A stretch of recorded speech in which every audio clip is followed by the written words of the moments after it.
It's good to have you here. All right, Kenny, I want to talk to you about the defense, of course, but I want to start with the offense because if we were to go back to last week when the news dropped, you immediately tweeted, quote, "I'm about to FaceTime with Wentz. He better pick up. Congrats to Carson," end quote.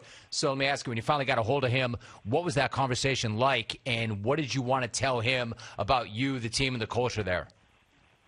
So first off, I was just being funny about the whole situation. Right. But because I usually – every time we get someone new in the building, I usually text, Coach Wright or David Thornton here at the Colts, what's this guy's number? I just want to say hey and congratulate him, welcome to the family. And so just with that situation with Carson Wentz, I just wanted to, just make it public, like, hey, this guy is a Colt now. So, I just wanted to welcome him with open arms, just like Colts Nation would do with anyone. So, that was just my whole thought process of everything. But, I couldn't talk to Carson long because I was on a flight back to Indy. You can see the mask in the picture that I later included. And so my first text to him, I was just saying, great to have you a part of the culture, the tradition. I know he knows Coach Wright, but, there's so many guys that's just like him, that loves football, that like to work. And, I'm just ready to lead with him. And, we're all looking up to him, and, the keys is in his hand. So he got back with me and said, hey, I'm about to pick that secondary apart. So, he's already excited to play with us, and the feeling is mutual. Kenny Moore II joining us. I think that's cool. All right, so what kind of a message does it send the rest of the team that the front office was willing to go out and make a trade like that and get somebody like that and pull the trigger? I mean, basically, they want to get a guy that, all of us relate to.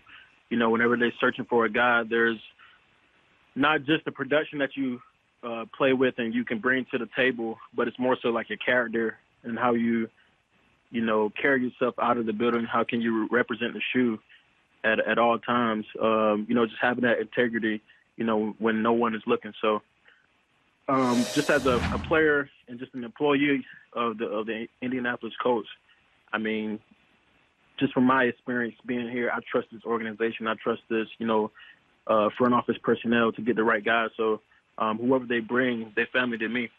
Kenny Moore II joining us. What you just said about representing the shoe a certain way, like you and I have kind of talked about this in the past, but I'm really curious because I can hear it coming through in your voice. How would you describe the culture and the mentality in that locker room? What makes that different? Everything is top down. So, how we carry ourselves, how we go about things is more so a reflection of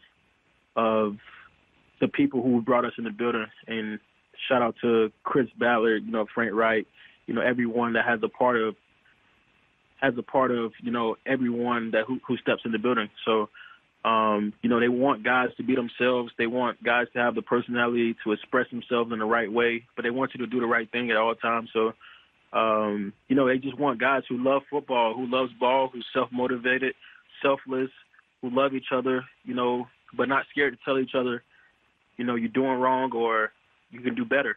So that's pretty much the tradition that we have, and, just love winning. And we know just from experience and, just having flaws, we're not going to be perfect. We won't win every game. We won't go out there and do everything we're supposed to do. We're going to make mistakes, but, just having that green light and, from the coaches, you embrace your flaws, you embrace, each other from the man that's to the left and right of you. And, that just gives us that camaraderie to love each other and get to know each other, more so out of the building, more than we do out in the building. Kenny Moore II is joining us. Kenny, you and I talked during the season, and we talked about the fact that you were not named to the Pro Bowl. Now that we're in the offseason, I'm wondering how that sits with you. For instance, I just had KJ Wright on, and he made it real clear to me, like, man, that's not all right. I'm not all right with that. In fact, I'm getting a lot of fuel from that. I'm feeling that. Is that how that feels to you, or do you just kind of move beyond it and ignore it? No, I think KJ Wright, a respected player in the league, great player at what he do year in and year out.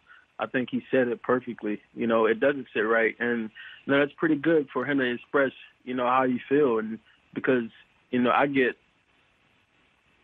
I think about sometimes, because I could have just said, it's okay, like whatever it is. But like whenever I get home, and lay my head on the pillow at night, I don't think it's right. All of us as players, we put so much work in to, get the achievements, and not. We all want this thing called a Super Bowl at the end of the year, and that's the ultimate goal. But us being humans and us being in this entertainment business, you wanna have those individual achievements, and you just want to glorify the Lord for all those achievements that He brings you. But that just makes me in particular, have that chip on my shoulder, just from not making the Pro Bowl, All Pro. It's more so like this is my life. Like, I've lived this my entire life, from being in the back of the line, or working more to be more and to show more. But that's just how it is. It's not okay. You're right. Kenny, I wonder about that. Like, and I respect that so much, because there's certain guys that come up a certain way, and maybe they've got that chip on their shoulder, but then maybe they get theirs. Maybe they get that huge contract, and maybe they think, all right, man, I earned that. I can take my foot off the gas. That's not what I'm hearing from you at all. Do you think that mentality would ever change? Like, what happens when you get that ring? What happens when you get that big contract? Are you going to become that guy, or are you always going to feel like you're the undrafted player who's got to bring that chip every single day?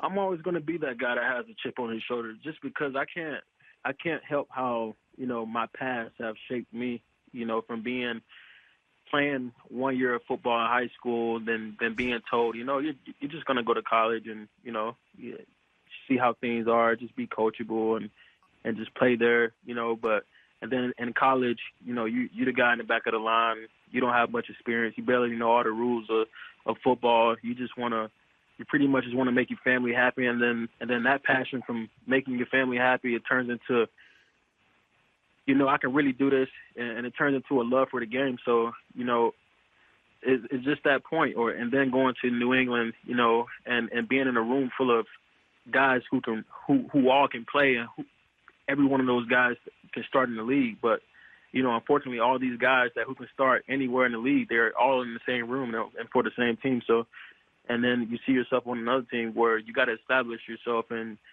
you're just trying to stay out of the way and work. So that's pretty much, how things have been. So from going through those experiences and that adversity to, being the, top 8 slot in the league, I mean, that's just not enough. I mean, I can't help how, my past has shaped me mentally, physically, and, just spiritually going forward.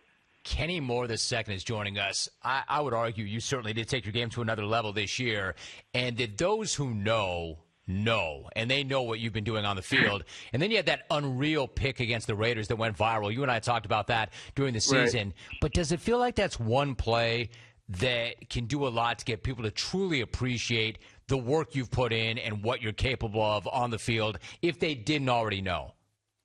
Yes, sir. I think, more so in this world, this entertainment, it really only takes one play. You know what I mean? Like, if we're looking at Odell Beckham, this guy made one play, but it was probably the craziest play we've ever seen, from being held to, DPI to a touchdown, a one-hand touchdown, fingertip, catch, that spectacular, incredible catch that he made, in his season, that made him who he is. And when I made that catch versus the Raiders, it was pretty much the OBJ catch, So it really just takes one play. But I think more so in this league, or pretty much in sports in general, we got to appreciate more of the job, the task, the roles that the players take on. There's so many guys, in the league, I guess, for the NFL, for example, that is such a great player, but, we don't really appreciate this player until he retires. And then we look back on the league and say, who else do we have? And you don't have anybody that's just like this player, like, Tom Brady, Tyrann Mathieu. Like, these guys are, Aaron Donald. Like, all these guys are guys that we got to appreciate, each Sunday, of watching them, respecting their craft of what they put in and put it out. So There's so many guys in this league that are respected by me first,